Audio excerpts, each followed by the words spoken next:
Hello, friends. It's just me today. I am here with an empty asteroid field, usually known as Aabria. That's that's okay. We're riding solo today. Cue that terrible song from the Star Wars Just Dance, and like, just I'm not gonna play it because of copyright, and I don't want to ruin my VOD. But like, cue it up in your brain. Um. So yeah, I have a plainly non-interrupted intro, which is a rarity in these parts, in the Chaos Initiative parts. And I think first, I would banter, but I can't. It's difficult to banter with myself. So let me just jump right into it and talk about what we're gonna look at today. First, I'm gonna show you some cool stuff that I learned on Tuesday with my friend Rafadane, who ran me through the very, very, very, very beginner what do you call it? Beginner adventure for Star Wars: Edge of the Empire. I ran as the sole player. I played two characters, and we made it all the way through the adventure, looking at like the way that combat plays out, the way that like enemies work in that combat. We looked at like vehicle stuff, and just like generally, I'm feeling like hyper a lot more specifically confident about being able to do that on my end. One of the cooler things, let me flip us over to the gaming section. One of the cooler microphone, please. One of the cooler things is the way that the sheets work on Roll20. And this is really cool because there is a dice pool sheet, a sheet that controls the dice pool. And the way that like stuff works in Star Wars: Edge of the Empire is basically that like you create negative dice, like challenge dice or what have you, as a threat, and then they roll whatever skill they need against it. So like, but look, if in my GM dice pool I go like, I've set the difficulty, it's 2 purples, right? And then our boy Dirk Star Smasher over here, wants to do something against those 2 purples. I mean, he's not set up as a proper character yet. He has like no skills or anything. But let's just like say he wanted to, and he wanted to roll computers to try and hack a two challenge dice situation. Because why did that happen? Oh, it's because I have this. Dark Star Smasher's sheet also had some stuff in the dice pool, which I didn't mean to do. The GM dice pool always adds its dice to the overall dice pool. So you don't need to have players like set the dice up here and then set the challenge dice. They can just click the roll on their skill or whatever. And as long as you've got the challenge set in your dice pool as the GM, it will roll, it will roll successfully. I can't see it because it's a little bit off the screen based on our setup here, but he rolled 2 successes and 3 threats. 3 threats is bad. It's not great for you. Basically means an enemy is going to take a free maneuver right away. Just bad stuff's going to happen. He succeeded in hacking the door or whatever, but he did not, in fact, get exactly the position he wanted. But yeah, I thought it was really cool that like the GM dice pool sort of like overrides anything, and you can do stuff like add circumstantial boost die. You can upgrade like dice in the pool without actually adding them. So if you have like a circumstance that would turn a purple into a red, you can just upgrade one.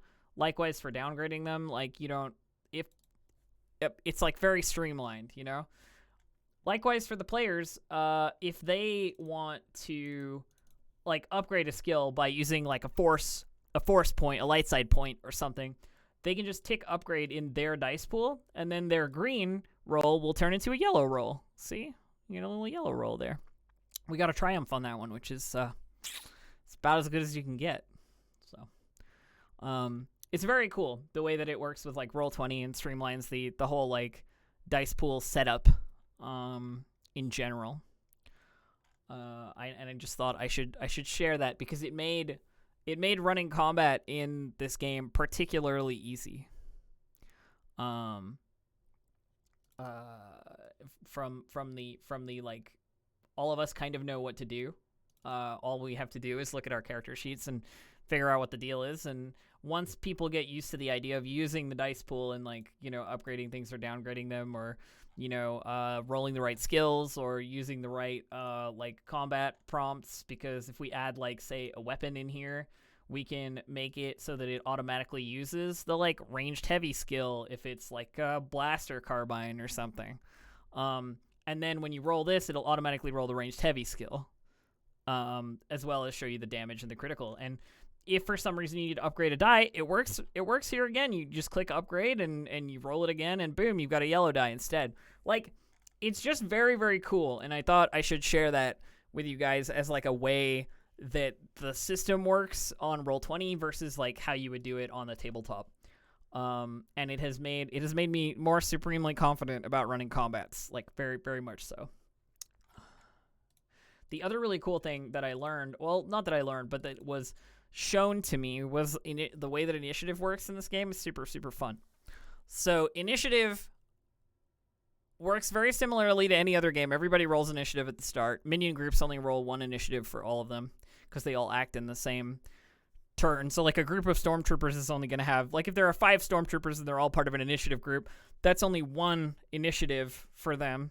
But they upgrade each other's skills by being near each other. Like the more minions are around, the more they only get one action, but all the more minions are around, the sort of like more effective they are, and as you kill them off, they get less and less effective. But the way that initiative works for the players is really cool because and for the NPCs, you get to choose each round who is in what initiative slot. So like, say we have a player who rolls a 2 initiative and a player who rolls a 1 initiative, and we have an NPC who rolls a 0 initiative or whatever. Then just because the player who rolled the 1 initiative rolled the 1 initiative, that doesn't mean they have to take that initiative slot. So like, if somebody's out in danger, they can take the first player initiative slot, regardless of who rolled it.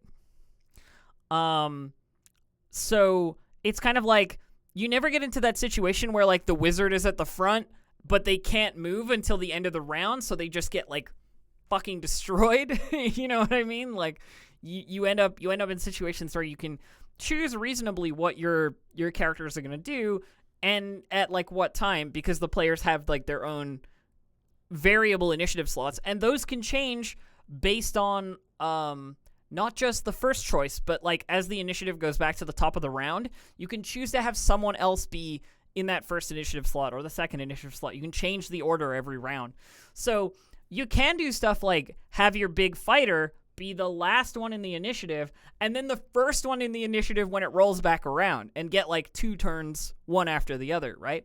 But then NPCs can do the same thing, because they also get to choose, like, in our initiatives, who goes where, and like move things around, which is pretty cool. It's pretty great. I think it's like a combat, it's like a spicy sort of like combat addition. You're not pinned into your initiative. You're not, kind of ruined by that. But there also isn't really a held action, according to like rules as written. There isn't really a means of like saying, I stand back here and don't do anything. You know what I mean? And wait. But there is a lot of like, I dynamically help this person, or I narrate a situation that could get them a boost die. Or it's like about being creative about what you want to do and how you want to do it. There's a lot less, there is structure to the turns, like maneuvers can do certain things, actions can do certain things, and that's all true and good. But also there's a lot of freedom in like, some of those things are like interact with the environment. You know what I mean? And that could kind of be whatever. So it leaves you a little bit more open. So I thought that was cool when we were running through it. The vehicle stuff is also really interesting. We did some like starship combat at the end of the Escape from Mos Shuda, which is the adventure that we ran. And the way that like speed works in space, and the sort of like gaining advantages based on how fast or slow you are, and then being able to angle your defenses, and then like 100 other things. And you're using like the character stats to fire the ship gun, but the ship gun also does 10 times more damage than any handheld gun, because that's just like the way that ship vehicles weapons work. So if you end up shooting at during our play, I ended up shooting at a group of stormtroopers who were trying to board the ship with the ventral gun of a YT-1300, so like the bottom medium laser. And I just obliterated like all of them, because it said 6 damage, but Rayfadane was like, hey, so vehicle guns do 10 times the amount of damage that non-vehicle guns do, so that 6 is actually a 60 by comparison with like the 9 you've been shooting with that blaster rifle the whole time. So just absolutely blew away a group of stormtroopers. That felt pretty good. But yeah, so I just like, I have a better understanding, a better grasp, a more solid grasp on the mechanical aspects of how the combat will play out and how situations in general will play out. I think, having done that, we're gonna do a little more together and look through some like very specific scenarios, just so that I'm ready if they come up. But yeah, Rayfadane been really helpful, which has been really cool. So because we are running this particular session of our GM prep, there, that's the one, entirely alone, I'm sort of thinking like maybe this might be the time to work on some like actual quest specifics, because like Aabria is gonna be a player in this game, you know, and she's been privy to a great many of our secrets so far.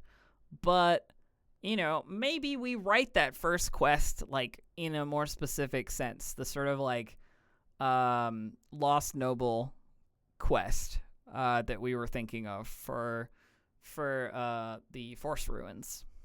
Or maybe we write some other quests, you know, like, and we just come up with like 2 or 3 sort of starter quests that we can hand out to our group to get them acclimatized with the idea of using skills, the idea of combat, the idea of like some of the sort of basics of the system.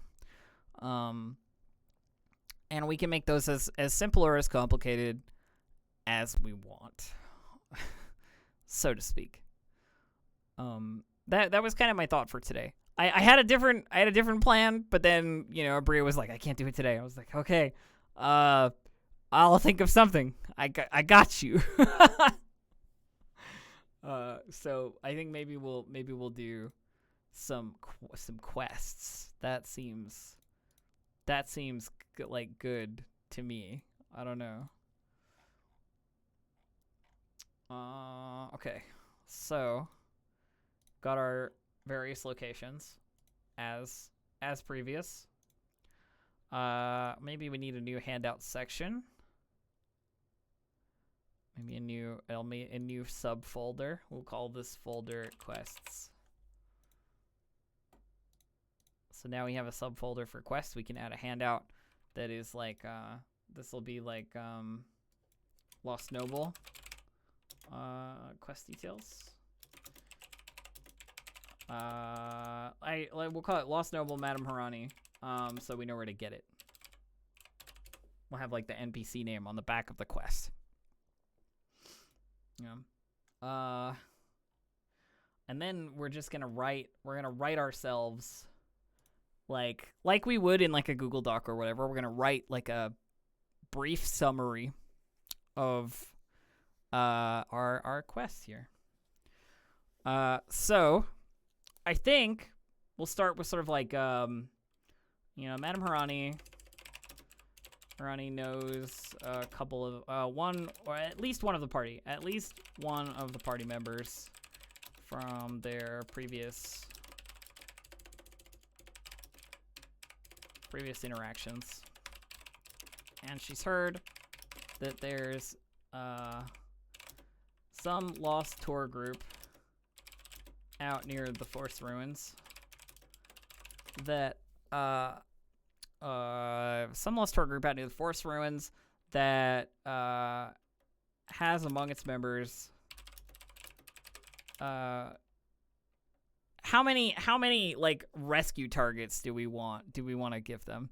Because I'm always tempted to go like 2 young like noble kids, you know what I mean, like a sort of like a 16-year-old and a 13-year-old, you know what I mean, like go kind of in that vibe. So there's like people to rescue, but like more than one, and then there's possible complications with that, so on. Sort of my immediate takeaway. So we'll have to write these NPCs as well, because we don't have these NPCs. So we'll have to write them. Among its members, 2 are that has among its members 2 young noble kids.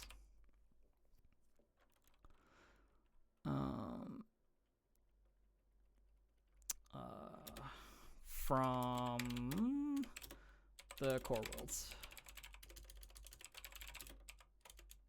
While it usually wouldn't be a big deal, and she'd leave the retrieval of said group to Yutiko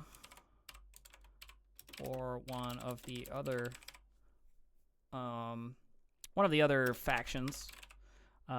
She's particularly fond of the older girl and wants to throw the party a task, knowing that they're looking for ways to be reliable. Something like that. You know what I mean? Like, it's kind of like I could just leave this to the big boys, but you guys seem like you want to prove something, so like I'll pay you some credits to do this, you know?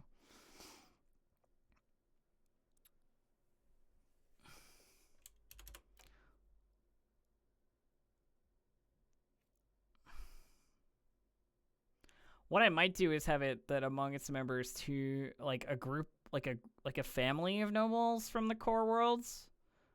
I'll just do like a family,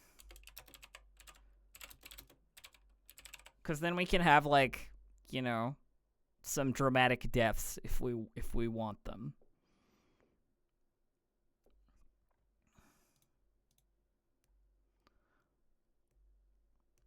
We could also say that their parents had like some business with Yutiko, and this was like a distraction for the kids in the meantime. That might be a way to go about it.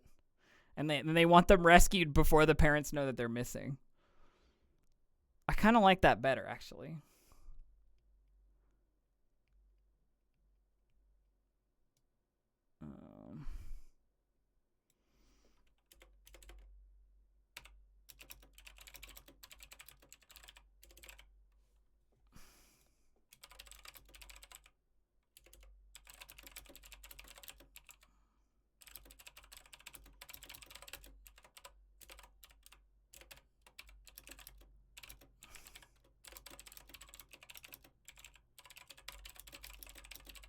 Yeah, let's do that.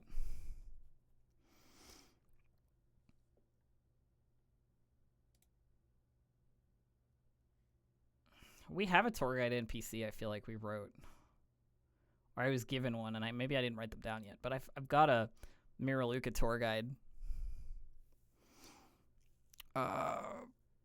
queued up in the Discord.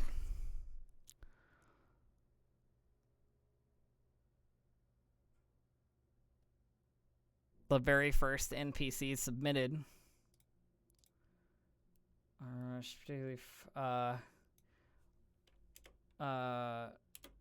The tour guide, who who I will add. Hang on, let me. I've got to do a lot of scrolling on this one to get back to them, because the old Discord moves at the speed of sound. Here we go. Yeah, the tour guide Zara Kelshir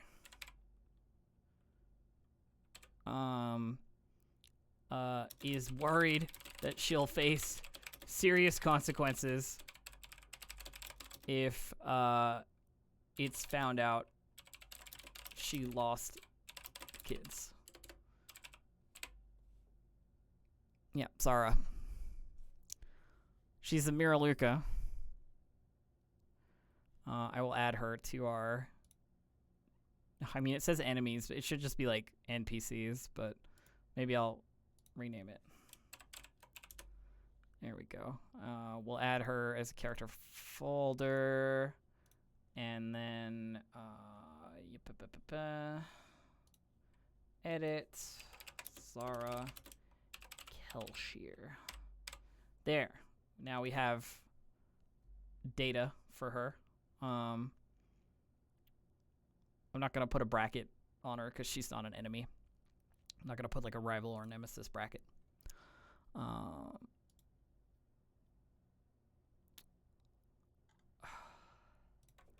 The Miraluka tour guide brought it to Madame Harani's attention, and she's trying to handle it quietly.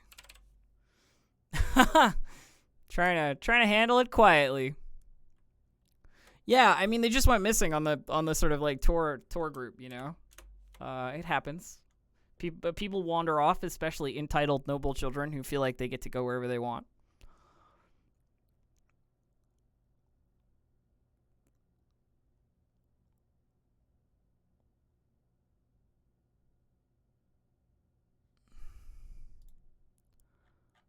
Okay. So.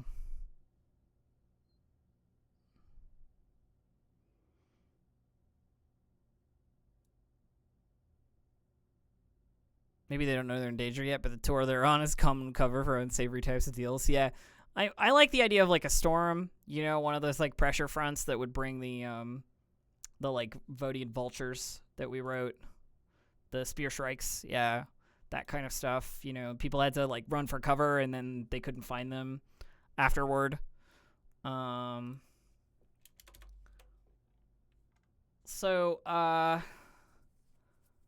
Steps to our quest. Assuming the party accepts the quest, there are a few options for how to handle it and how to do so either with or without the parents' knowledge. I think we should talk about... I'm just going to grab Dirk Star Smasher again because he's an easy example of an NPC. We should talk about like skills and what could be used to help find them. If we have like an explorer or somebody who decides to play an explorer or something like that, the survival skill might be a good way to track our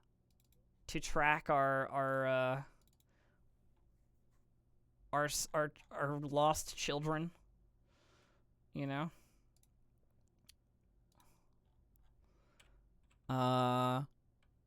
And so we'll go with braving out into the fog.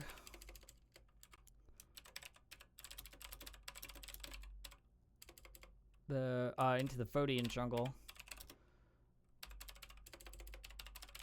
The survival skill, once they get nearer to the forest ruins, the survival skill will help them track as to where the children may have gone. We'll say 2 purples for like a relatively easy but not super easy challenge. Asking the tour guide to lead them. Might make it a little easier as a whole. And if they decide to move through the jungle loudly, then jungle in a loud and fast manner, then we'll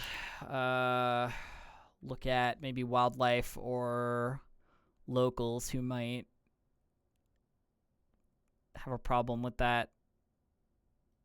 What's our Vodian Viper? Yeah, maybe some Vodian Vipers. We'll see if they attract any encounter along the way to the ruins. Have a random encounter. We'll put in here, hang on, because there was another NPC submission, an idea for a group of fog troopers, like stormtroopers or what have you. Yeah, stim troopers, first generation of stim troopers who retired into the wilderness of Vode. You guys are gotta see this sweet art by Bud Prince. I think it's a Bud Prince art. Let me just make sure that I'm quoting the right person. Yes, Bud Prince. Look at this. Look at these cool guys. Oh, that's too deep. I didn't mean to open it like this, but you know what I mean. They got kind of like a stormtrooper-esque, like green, or I would make this like purple, sort of purple blue, along with the green and purple blue that we've got like going on. Like helmets and armor, like leftovers from when they were serving, but they were kind of like discarded, by the Empire when they couldn't be used anymore because they had Fong Lung or other like fog complications, and they've sort of like expertly adapted to the Vodian biosphere. These are your TLDR stormtroopers that fight like Ewoks, led by a Lady Eboshi-esque badass with a kind heart. Is what Butt Prince wrote on their TLDR. So we've got our Discord over here. You see, we've got founded by first generation stormtroopers, retired, expert survivalists, fully adapted on Vode, vehemently anti-Utico, anti-Fog of War, and anti-Imperial. They're just like badass and not into any of the stuff that like is going on out in Vode at the moment, because it's what led them to live here. I like a grizzled lady badass with a cool vibro machete spear and a chip on her shoulder the size of a star destroyer, but a kind heart.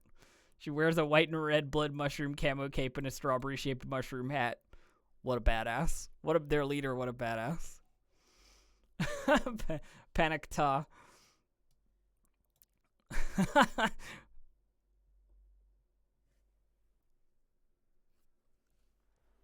So we might write possible fog raiders / fog wardens or wildlife, depending on some luck or our choice at the time.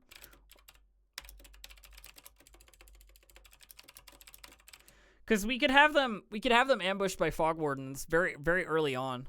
You know what I mean? In like we assume that if you're out here and wearing rebreathers, you're probably you're working for Utico. Have like a brief interrogation of like a bunch of fog wardens pop up. They say like, "Whoa, no, we're not looking for them. We're working for, Madame Marani. We're looking for some kids." And then the fog wardens are like, "Okay, yeah, we saw some kids, like over by the ruins. They fell into a cave or something. Can kind of like do that sort of thing where it could be a fight, but it could also not be a fight, which might be sort of a fun variation. Otherwise, we can just have like some big animal like wander across them and like ruin their day if they're not being quiet. Fog Raiders are also fun to just have because I imagine shooting a few Gamorreans would be, if they're aggressive and red-eyed and coming at them, So just a little, the Red Fog Raiders, just giving them a little action right off the hop.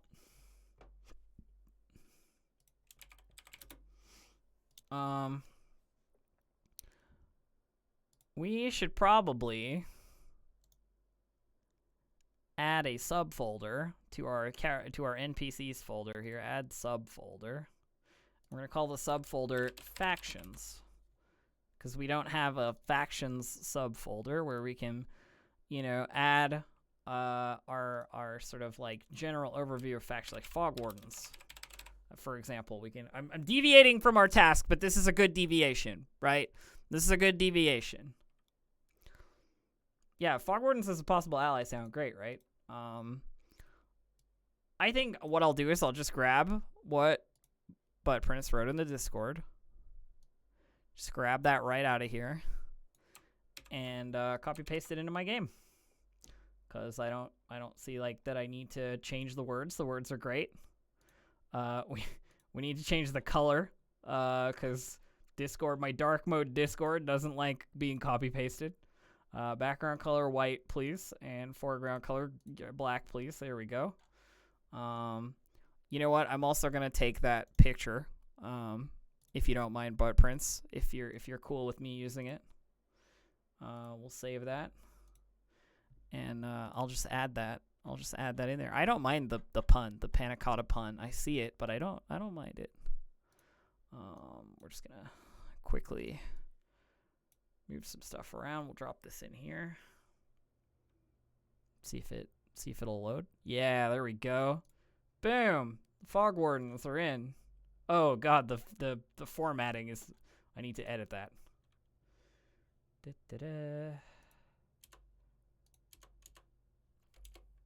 Let me just quickly press enter wherever there's a dash.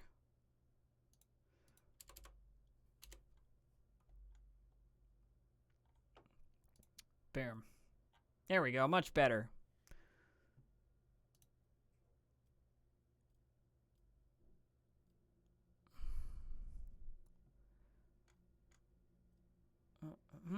Got some fog wardens. So we'll keep them aside. Other stuff we should add to factions are the Red Fog Raiders. We'll add a handout for them.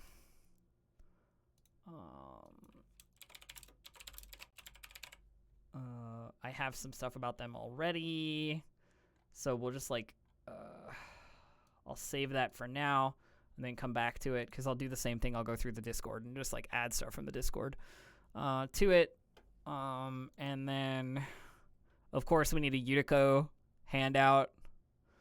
Not that like it really requires that I do much here. I already have a Utica right up in Vode, but we should have like at least it listed out. You know what I mean? Even if it's empty. And I'm also going to add a handout for the labor union, which we will again come back to.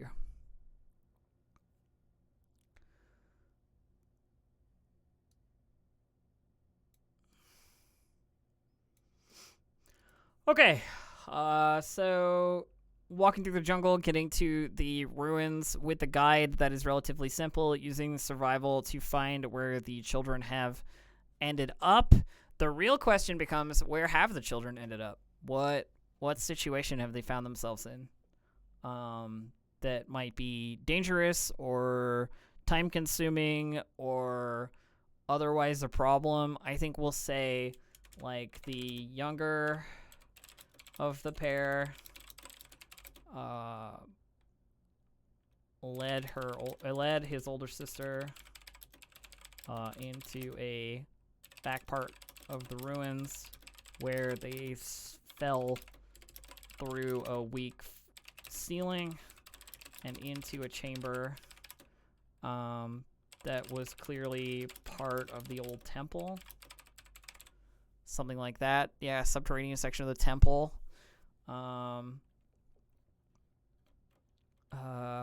The younger boy,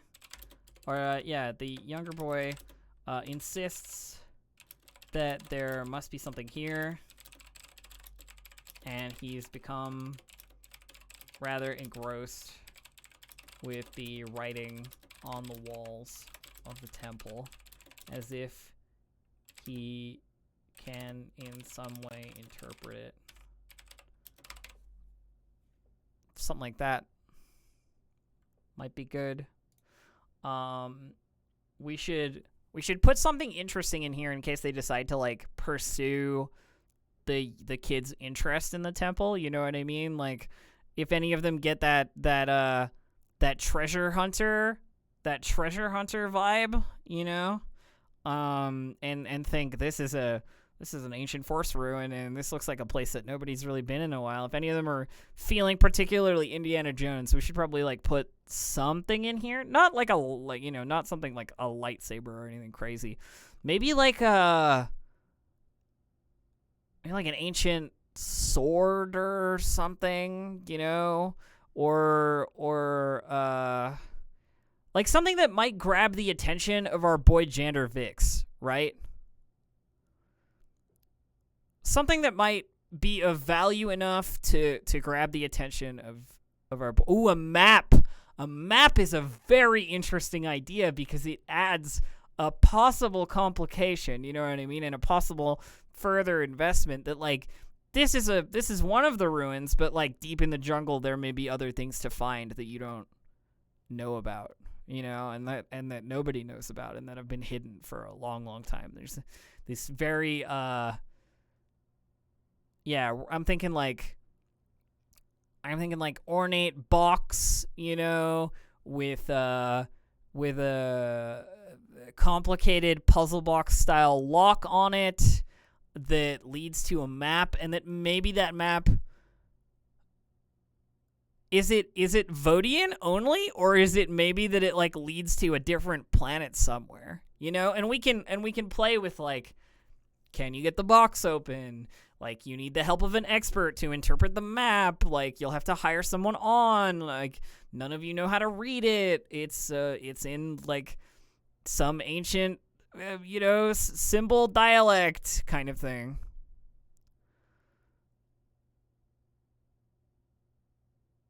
Do I want to introduce a reason to get them off planet that early? No, I don't. Not really. And I don't want to turn the entire campaign into, like, this map is the thing. I think maybe it more, I want to make it a bit of a treasure hunt. You know what I mean? Like, if they want to follow through on it, then great. And it may get the attention of some of the, like, higher ups in Utico because they also want it.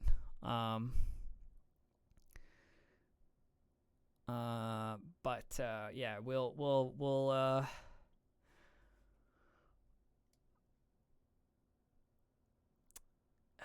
the question becomes, how do they find it? If they're let's do like if they're willing to go deeper into the temple, they're going to take strain based on the stressful environment. And then this is when we remind them of their limited supply of oxygen, of untainted oxygen, for example. But then we've got to think of like challenges we can put in their way. So, I mean, locked doors, like puzzle related stuff is like very, very ancient temple-y. But then we've got to look at like skills and what those skills might bring to the table. You know, there are, you know, perception skills. There are, you know, survival, vigilance, like even some, you know, even stuff like astrogation. You know, like there's a lot of possible good stuff. Yeah, maybe the kids don't trust them initially. I like that as well. The kids don't necessarily trust them initially.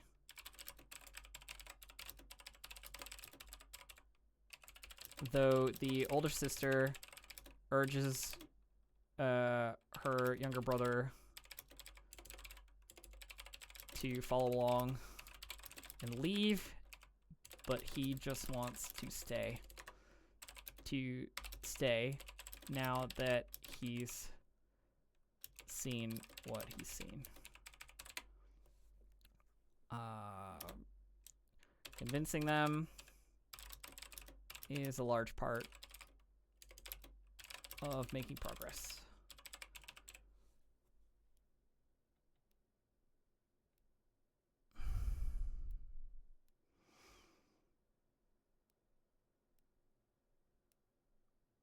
Yeah, I like that. When we go deeper in the temple, they're going to take strain based on the environment. This is a reminder of a limited supply of oxygen. There are also... I want to say like traps or like triggers that haven't been like touched in years, you know?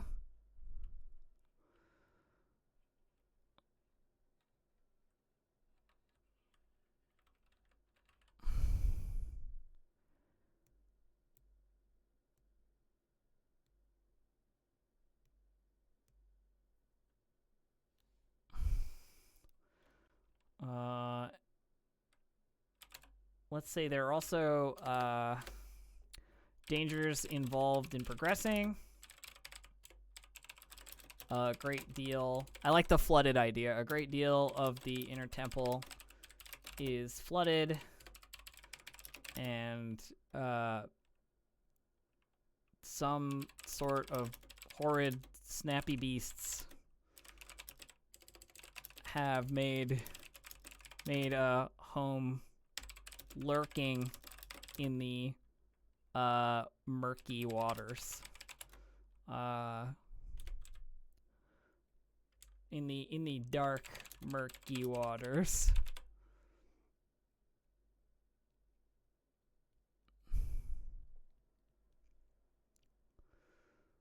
You know, that way we can have an agility check to like jump between dry areas, some danger if they fall into the water, a possible combat encounter, like all that kind of like fun stuff.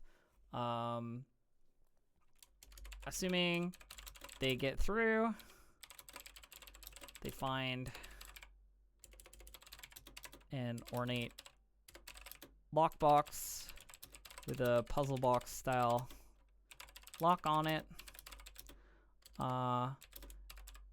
Inside is a map to another location on Vode that possesses a heretofore unfound connection to the temple, to the forest ruins. Ones above. To the forest ruins around them.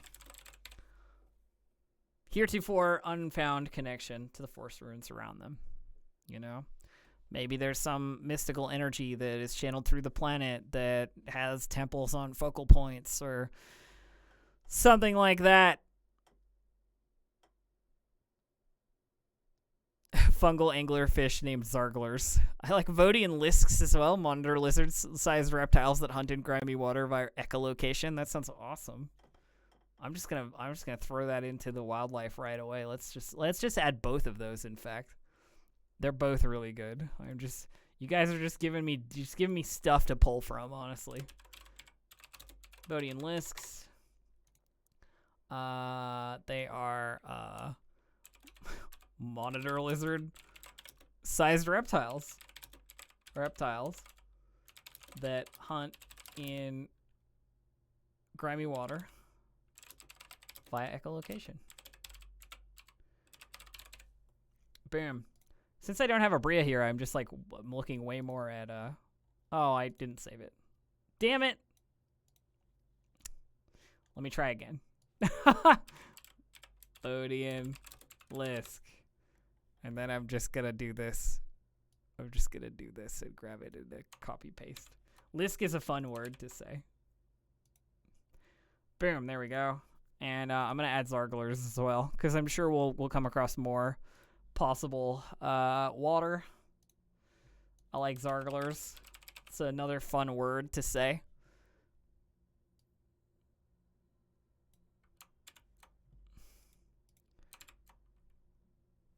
Anglerfish with orange glowing lights that act very similarly in big groups to piranhas. I didn't spell piranha right. Yeah, there we go. Zarglers. Boom. Also got Zarglers.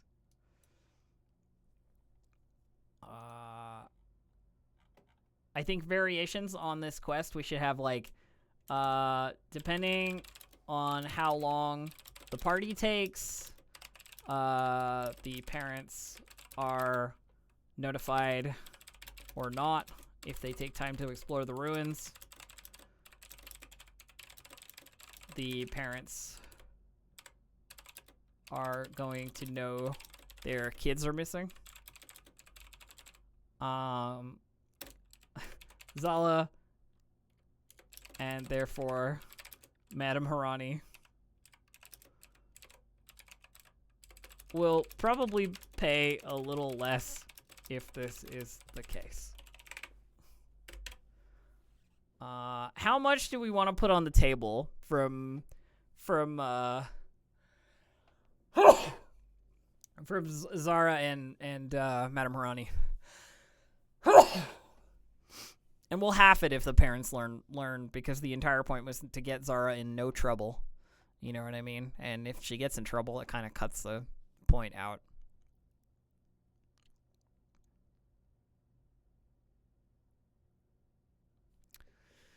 I wanna say, like, I wanna put, like, you know, what does a credit buy on Vode? That's the real question.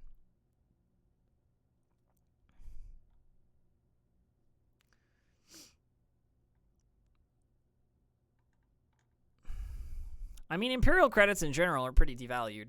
We've got to think about, like, what the currency actually is. Like, what kind of currency do they use on Vode primarily? What does Utico accept in its businesses? You know, so on, so forth. These are interesting questions to me, because we've talked about, like, the devaluing of the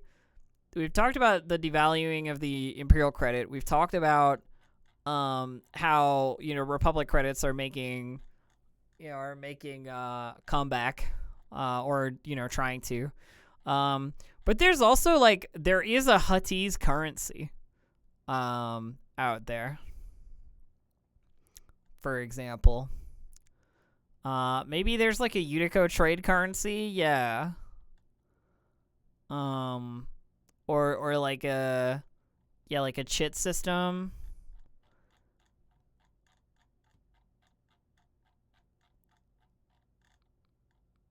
I'm just grabbing the art for the Red Fog Raiders because I want it. I want it bad. I love that the file name is Hogs in Fog, by the way. We're gonna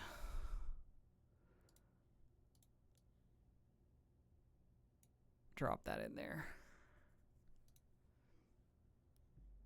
I mean, if Bud Prince is giving me, you know, is giving me the go ahead to use their art, I'm gonna use it.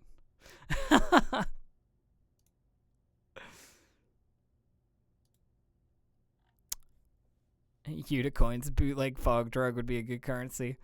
Yeah, the problem with, like, using the fog directly is that, like, it devalues the resource. You know what I mean? In terms of the way that Utico is using it, they would, like, translating it into a company currency is definitely something that I'm into. The idea of, like, Utico trade ships is very interesting of a thing on, like, Vode itself, because, like, you could repair the ship with Utico trade ships, but, like, once you get off planet, it's not gonna make you rich. You know what I mean? Probably.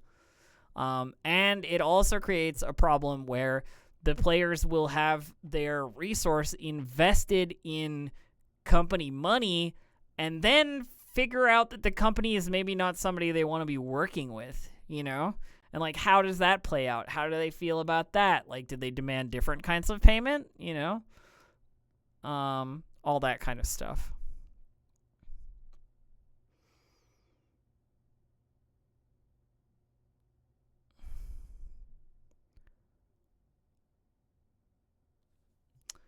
Let's introduce Unico trade chips. Are the current accepted currency on VOD due to the devaluing of Imperial currency and the lack of introduction of Republic credits. Unico have been managing a sort of bank of their own.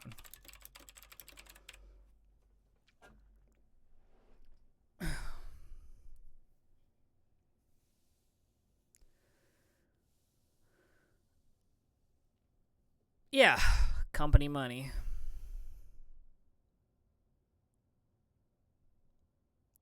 True facts for inspiration about the devaluing of Imperial credits. The Italian mafia currently still uses liras. It's the currency we had before the euro. Since it's not being printed anymore, it's not used legally.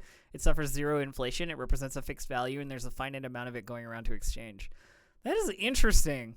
That is an interesting fun fact that I felt I had to repeat from chat. It's not exactly the same because the Empire still exists as like an organization, and Imperial credits are still valued by the Empire. So like the Imperial remnant exists. You know what I mean? They're out there trying to like regain their power base. The arguing Moffs and the Admiral Paleons of the world are trying to figure shit out. And regroup. So Imperial currency is not gone. But it is only valued in specific places, in terms of the way that it sort of works. Which, yeah, I mean, I just think, like, the Outer Rim is suffering a sort of, like, difficult time when there's a big power vacuum. And the people who want to jump into that power vacuum are, like, greedy companies and crime syndicates, and like the Republic and the Empire are fighting over their resources, and there's just like a lot of stuff going on. We'll say the price is paid out. The price paid out is 500 Unico trade chips.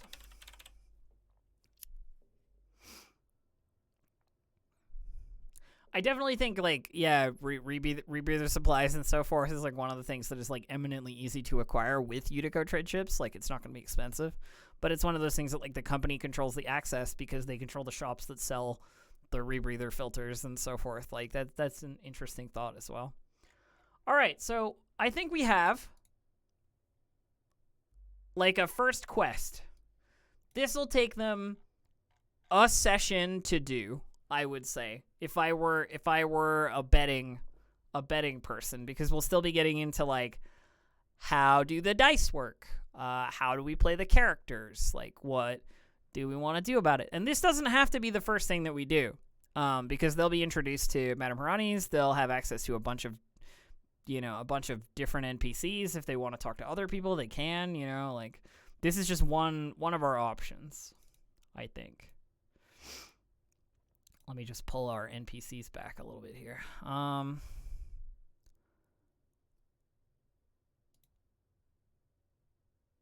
Okay. So we should do another one. And this is one that Aabria hasn't seen yet or know about. So we gotta write something else.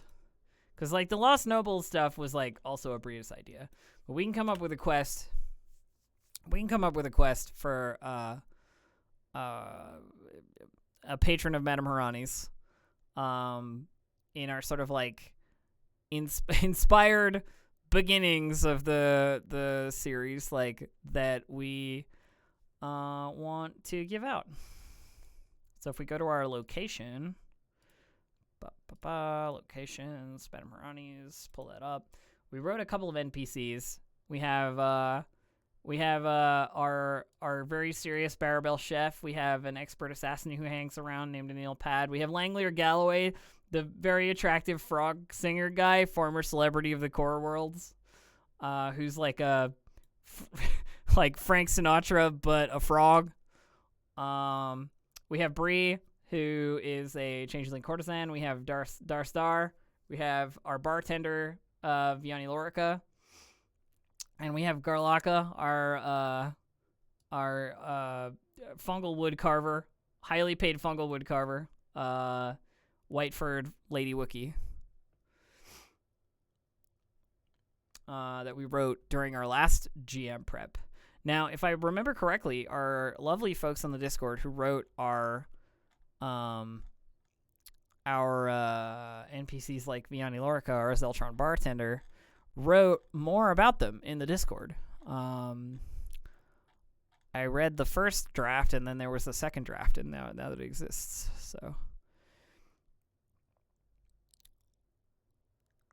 So she's sort of like an information broker in her way. So she might be interesting to lean on.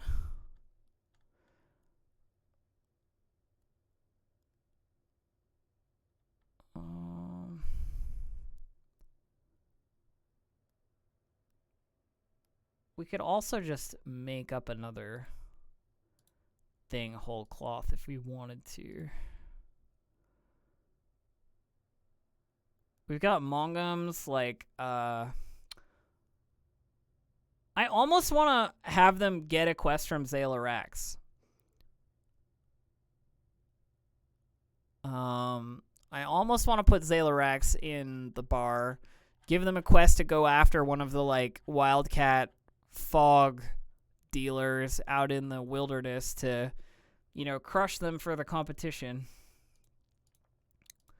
And just give them that very early introduction to Zayla-Rax, who would not make herself look as big as she is, so to speak. You know, wearing her Utico coveralls or whatever. Gives them a quest to go and deal with some violent gang-related undocumented fog dancing out in the wilderness.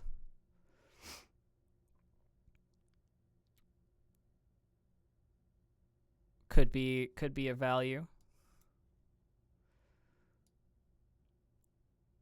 What do you think? That'll give them an easy, like, here's a combat you can go and combat. And I can fill them in on, like, fog stuff. You know?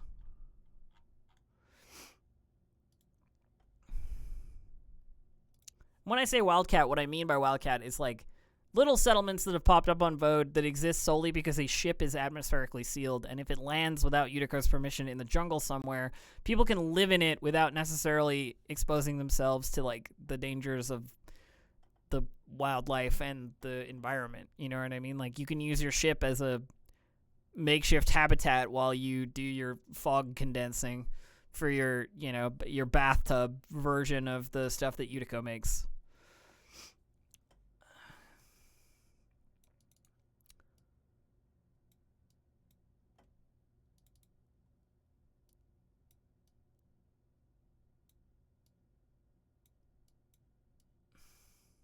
Okay.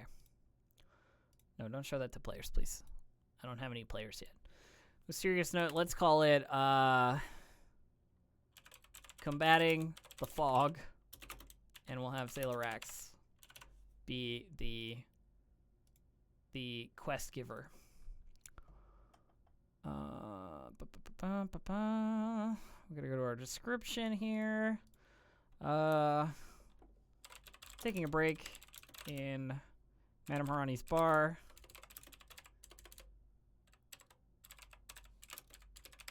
If the player characters look like they might be the rough and tumble type, Zayla will give them a task to go and deal with a rather violent gang of wildcat colonists who've taken to trying to cut into her profit margins by engaging in illegal fog condensing, which of course she condones, or not condones, she disparages as a horrible substance when not made properly. You know, the whole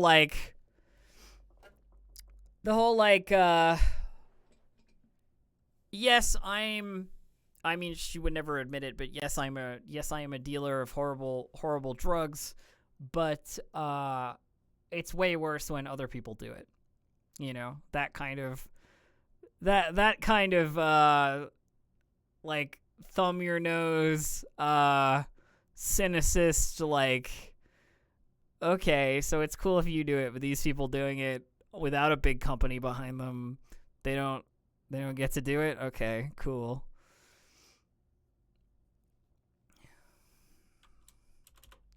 And then we get the players to make their own decisions about what a horrible, violent group of gang members they go and find. And, you know, if they want to go in blasters blazing, or if they want to, like, cover for these people and let them do what they want and get the hell out of there.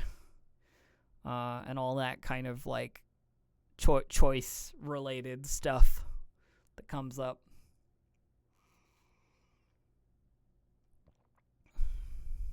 That's my kind of thought here. I want to give them the option to have a combat encounter, but I also want to give them the option to, like, make some kind of deal with these gang members. You know, these colonists out there, quote unquote.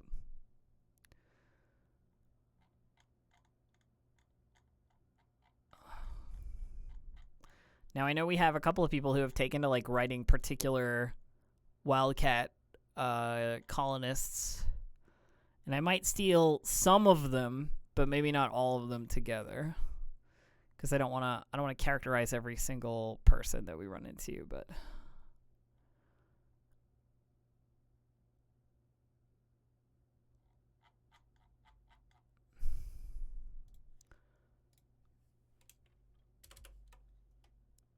all right. So we'll have it be like heading out into the wilderness to the coordinates provided by Zayla is actually pretty easy, as if the path has been disturbed multiple times. Getting close to the landed shuttle that the Wildcats are using as base, one can tell that there has been blaster fire around here recently with a proper perception check.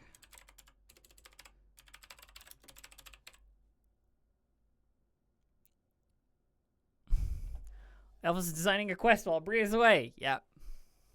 So that Aabria also experiences the quest from a perspective of someone who hasn't already seen it be written. Not that it really matters. I'm sure she'll see all the details when we talk about it next week, but yeah, it just feels good. Actually, you know what? Let's do not blaster fire, but there's been fire around here recently. Much of the one can tell there's been fire around here recently with a proper perception check. Much of the local foliage has being burnt away to make room for their little operation. Flamethrowers. Flamethrowers.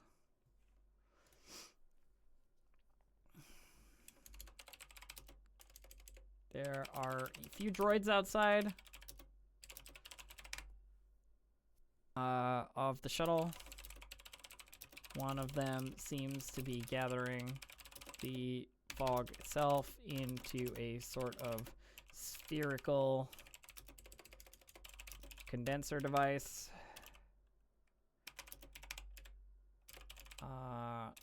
And the other is standing watch. I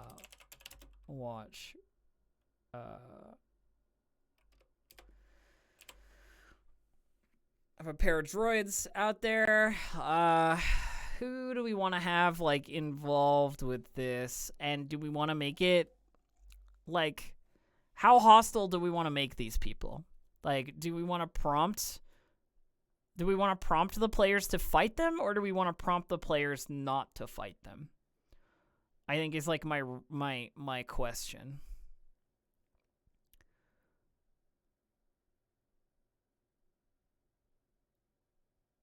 I mean, they would look like moisture farming equipment, but Prince, that's a good idea.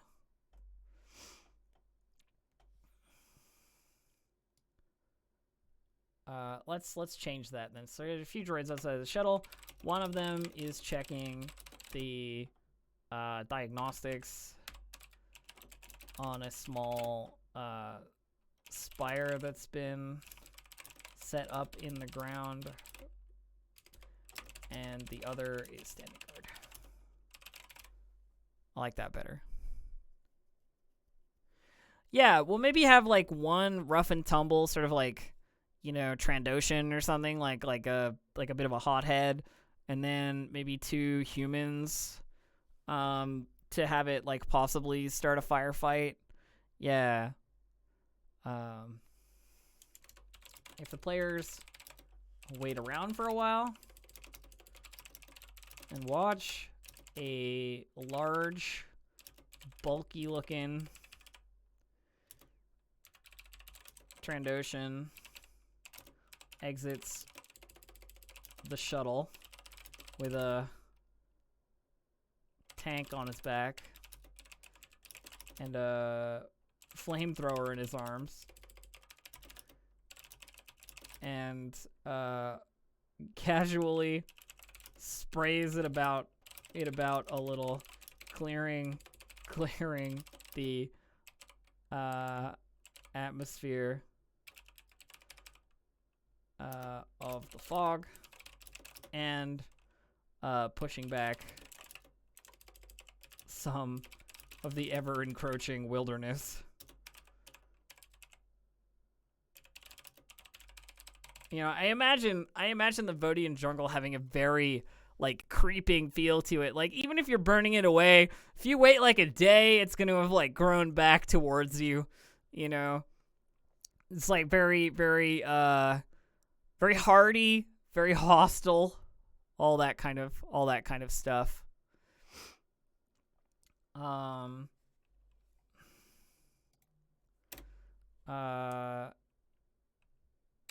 If he spots the players, then he's more than willing to turn it into a fight immediately. On the shuttle, there are 2 other crew members.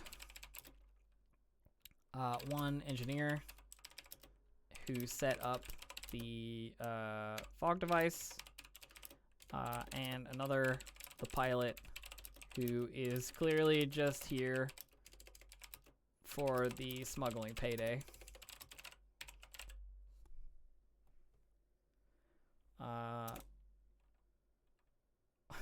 None of them like Utico, and don't seem to be exactly compliant when it comes to handing over the canisters of fog they've already filled. built and stored in the shuttle. Or something like that. You can't get rid of the Vodian jungle. The Vodian jungle gets rid of you. Which is why I think the idea of like ships landing and starting like little, you know, quote unquote buildings, if you know what I mean, is interesting, because if you don't have the means of like stripping the jungle away, you're gonna get stuck really fast, and that ship isn't gonna go anywhere. You know, it's gonna be overgrown.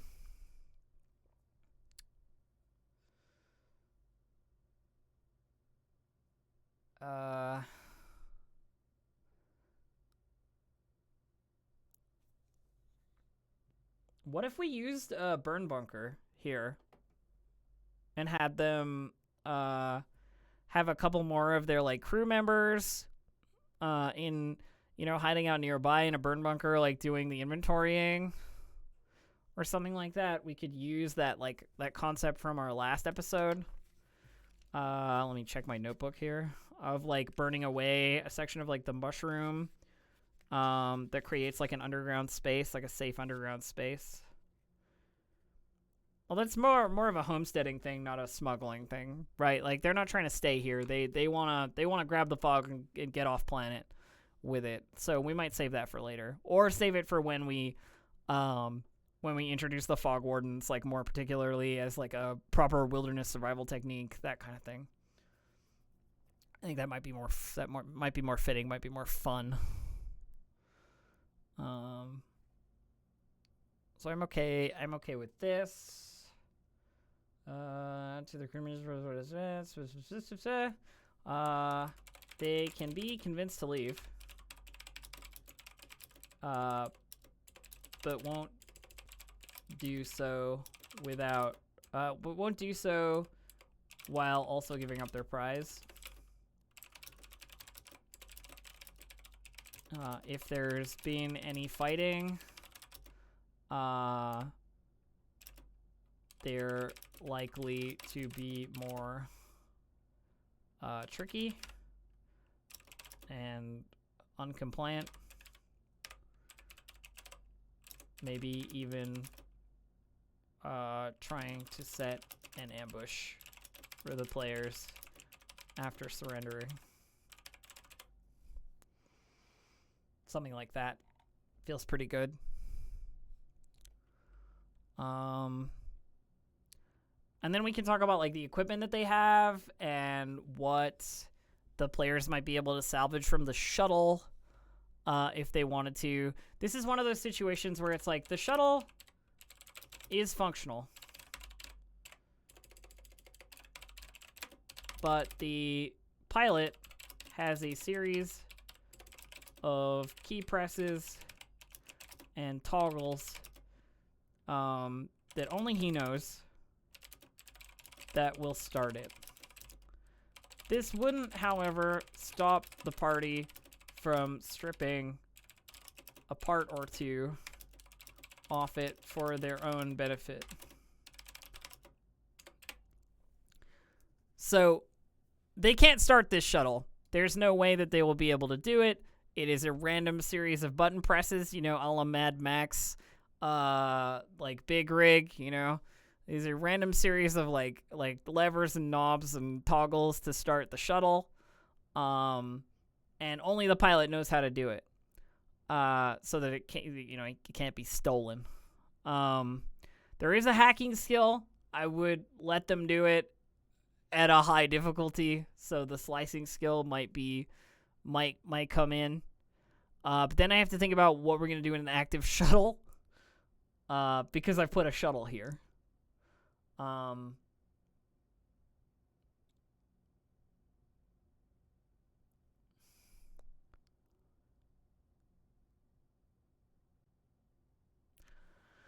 My hope is that they would look to take pieces of it for their own ship.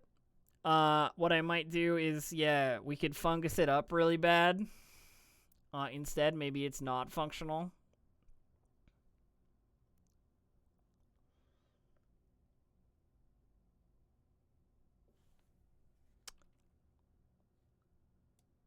The shuttle is, yeah, not currently functional. as it's been a little overrun by the Vodian jungle. The precise problem: the Trandoshan crew member was trying to deal with. This wouldn't, however, stop the party from stripping a part or two out of it for their own benefit. Yeah!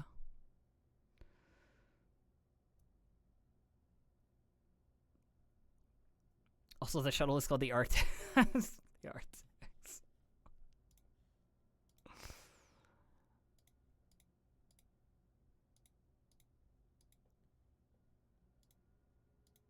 I like that.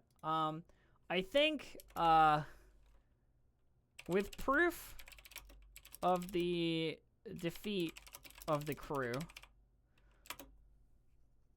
Zayla is willing to pay a very handsome 1,000 Utico credits. Utico trade chips. With no proof, she'll need convincing, but she'll pay a little less if she believes you.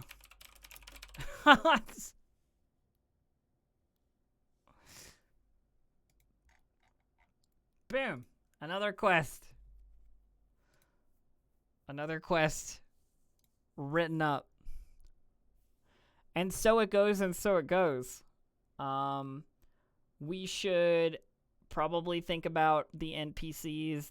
We need the kids. The two kids need names for our Lost Noble quest for sure, at the very least.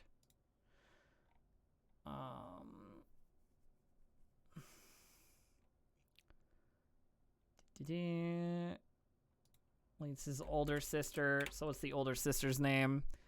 I'm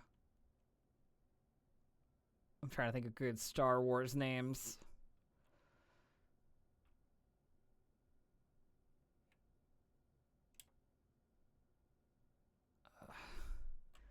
Names are your deal, chat. I'm not a good namer of things. I need a repository of names that I can pull on at any given time. I should look up Star Wars names.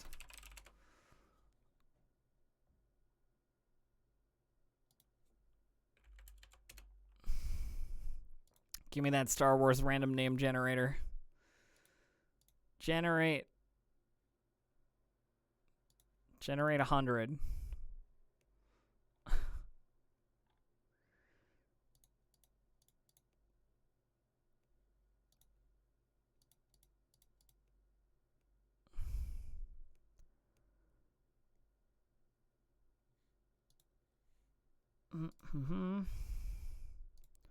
This is what I do when I'm GM streaming on my own. All I can do is random name generate.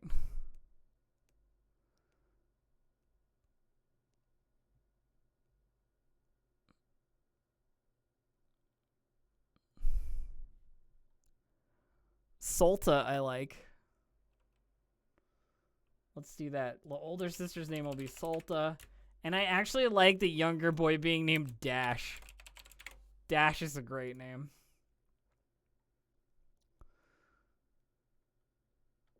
I'm taking both of those. You guys have given me names. I'm doing it.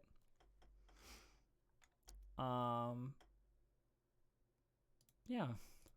I should probably have subdivided my NPCs into like enemies and then into not enemies, because we're gonna have a long list of names. You know what I mean? It's gonna be pretty long. I don't think I need to write skill sheets for them. Was he named after Dash Rendar? Yeah, but their name's not gonna be Rendar, obviously. Clearly named after Dash Rendar though. The heroic stories.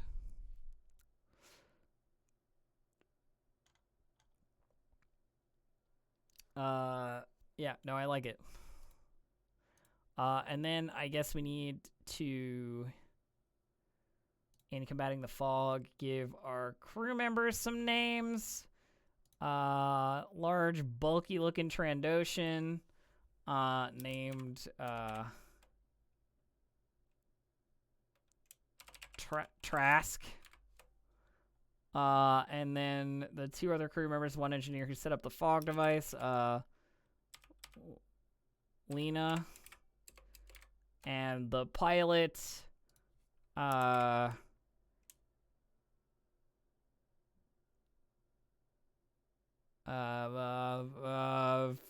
fucking,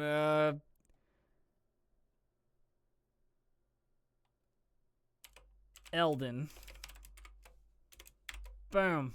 I got names. I did it.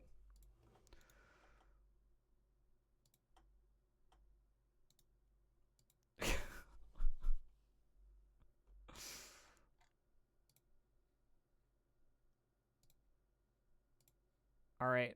Our quest characters have names now. Names have occurred. One of the things I think I want to look at, I'm just going to grab my book here. Is what if we statted Zalarex? Now, what I'm probably going to do is just pull stats from something that exists in the back of the book, like a Master Bounty Hunter or something, and then just give those stats to her. And then modify as necessary.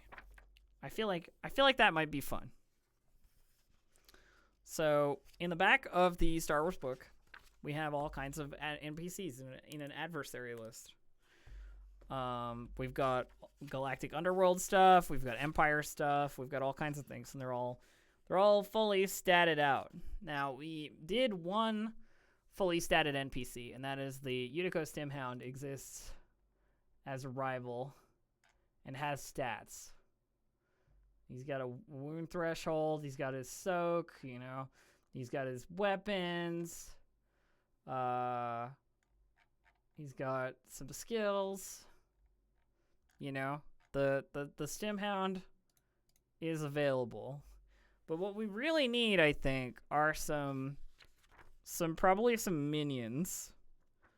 And to stat out our big friend. Let's see.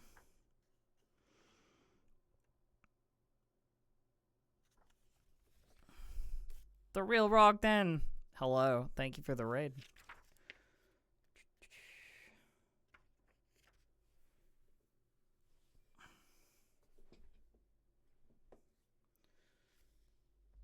So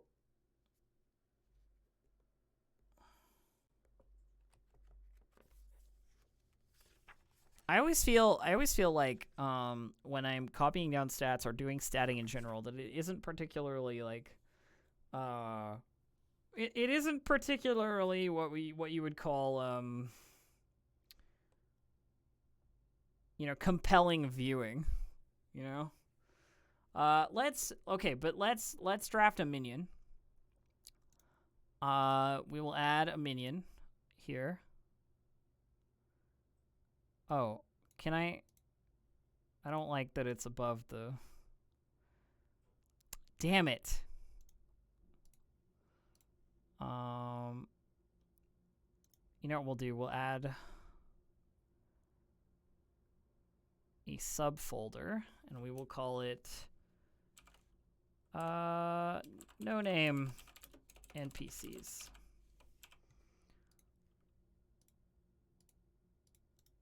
We will add a character to that. And we're going to call this guy like Utico Tough. Right? And he's going to be a minion. And minions are meant to be fought in groups, so they're not very strong on their own. That's the entire point of them. And then we're going to look at his stats and skills.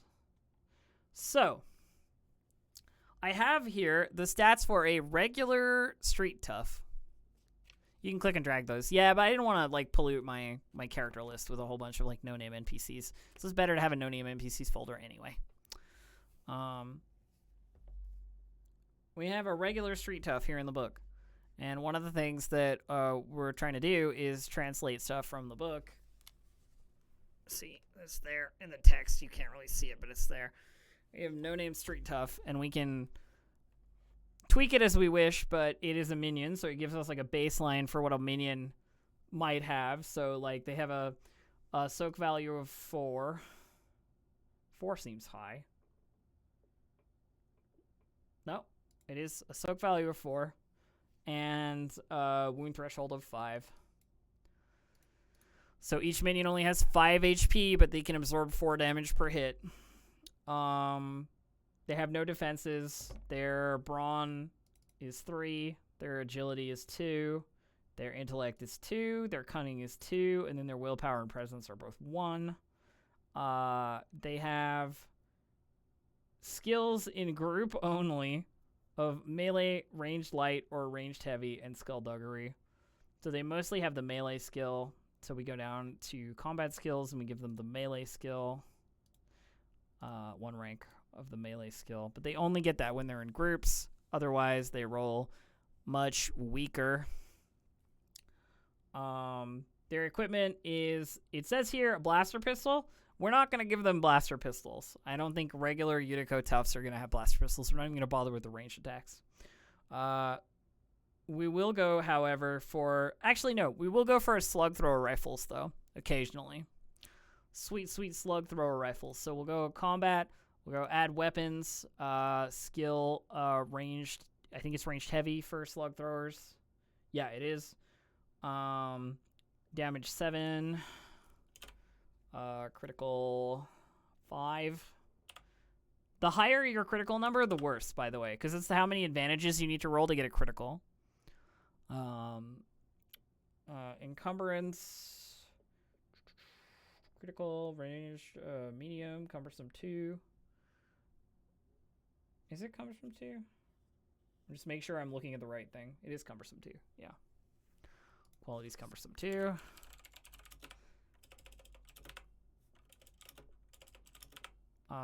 Range medium. Everything else is fine. This doesn't really matter. I'm basically just doing this so I can use it as a roll. See, we're getting a dice roll that rolls the slug thrower shot, which is what we want. The other weapon we're gonna give them is gonna be truncheons. Just truncheons, you know? They've just got a big stick that they whack you with in melee. This should be a slug thrower rifle, weapon type rifle, and then yeah, we will add truncheon. Engage stat, melee stat, condition new is fine. Damage for a truncheon, I'm looking at my book again, is damage 5, critical 5. Range is engaged. They have disorient 2. And yeah, that's it. That's all you need to know about a truncheon. So they roll a little better with a truncheon because they have melee skill. But they will only roll this when they're in groups. They will get better or worse at their various skills by how many of them there are. So if you have like 5 of them, they're going to be way better than 1 of them. But they're meant to be played. They're meant to be played in like on the field in groups, basically. A truncheon and a luncheon, indeed. They don't have any other special abilities. They're just a terrible little minion. They don't have any other skills. Actually, they do have the skullduggery skill, so we'll just you know what? We'll just add the skullduggery skill in there as well, just for fun. Just for fun, we'll give them the skullduggery skill. And that's their whole jam. That's a whole statted out minion. It's not super difficult because all we really need from them is to know how much health. All we really need from them is to know how much health they have and what their stats are.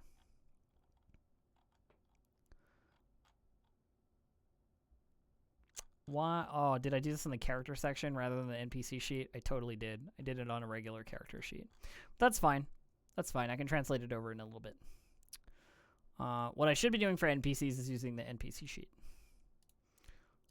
which is just click over, and it's a little bit more simplified, and then you can add custom skills for stuff that they need that's not combat related. But it works basically the same. Okay, cool. So that's how we would do like a regular minion. Easy peasy, no problem. Now we have a Utico Tough tucked away in our back pocket if we want one. I want to put the Stem Hound in there, but I can't remember if I can just drag them, or it doesn't look like it. I'll figure it out in a little bit. I will admit that my for a person who GMs solely on Roll20, my Roll20 organizational skills leave something to be desired.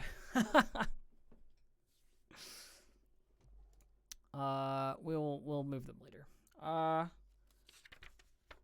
Then comes the question of like, do we want to stat out our big boys? Because we can. And that's kind of how it is. The other thing is we could build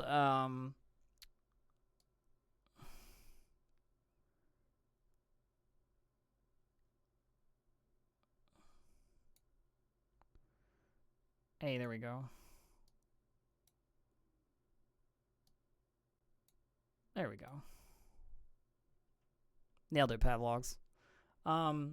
We could build stat blocks for minions from other factions. For example, we probably need a Fog Raider or Fog Warden minion, just in case they decide to like take some shots at some of the locals. You know, as well as the higher, tougher versions of those same things. I should add to our list of NPCs the name of our Fog Warden boss, Panakata. So we will add a character. We will edit.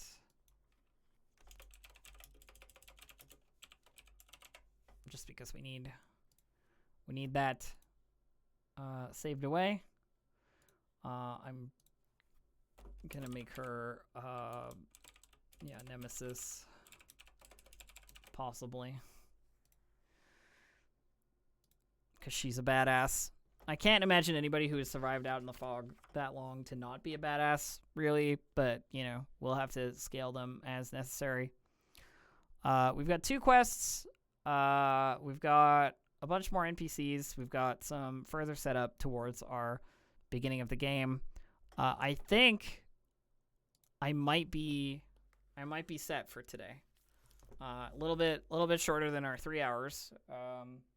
But you know, when I'm doing it on my own, takes a little bit more. So I think with that we will look for final thoughts on what we're doing, as well as exit vector. So one thing that we could talk about is like player possibilities. So there's a lot of what I've suggested to the players is that they build their characters from the Edge of the Empire book, and then we use Force and Destiny stuff later. So the Edge of the Empire core book is where the player characters are going to come from. I've had some people talk about like what they might play and so on, but nothing enough that I can write around it quite yet, and I probably won't be able to until the first session, knowing how these things go. Yeah, so that's the current situation with the players. They're also going to be the ones dealing with the ship, basically. So like their ship, their preferences. I don't want to dip too heavily into like the ship that they will be using, though I'm more than happy to give them the old YT 1300 and just pull it to pieces and let them reorganize it. which I think is probably like a pretty good way to go. Yeah.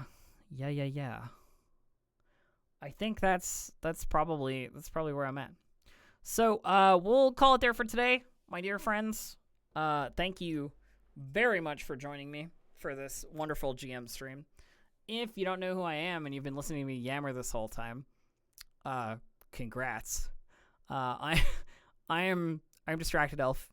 You can find me at twitch.tv/DistractedElf or on Twitter at DistractedElf, where I do a bunch of video game stuff. I also run Roll20's Rhyme with the Frost Maiden campaign on Mondays on the D&D stream. So we do that. The other things you should do are join the Discord for this game so that we can talk about like more cool stuff and what have you. The Discord has always been like super fun and active, and you should check it out. It's super fun, way more than I ever expected. And of course, if you are a person who doesn't yet have an account on Roll20, you should go to www.roll20.net and sign up for a free account to play tabletop games on the internet. All that cool, fun stuff I showed you at the start with the API and, you know, like making the dice pool interact with the player rolls and so on and so forth. I mean, come on. It's so convenient. Get in there. Get some sweet Roll20 in your life. And I think that's it for me. I'll see you next week, friends. We're getting very close to the actual first game date soon. So, you know, February 19th is going to be our first actual gameplay. So we've got two more, I think, GM streams, where we'll polish out the fine details. Myself and Aabria probably, and then we'll be into it for real. So yeah, February 19th is the session 0 where we'll probably build the player characters. So you know, I'll see you next week, and then I'll see you then when the show starts, and we'll have a good one. You know, bye nerds, bye.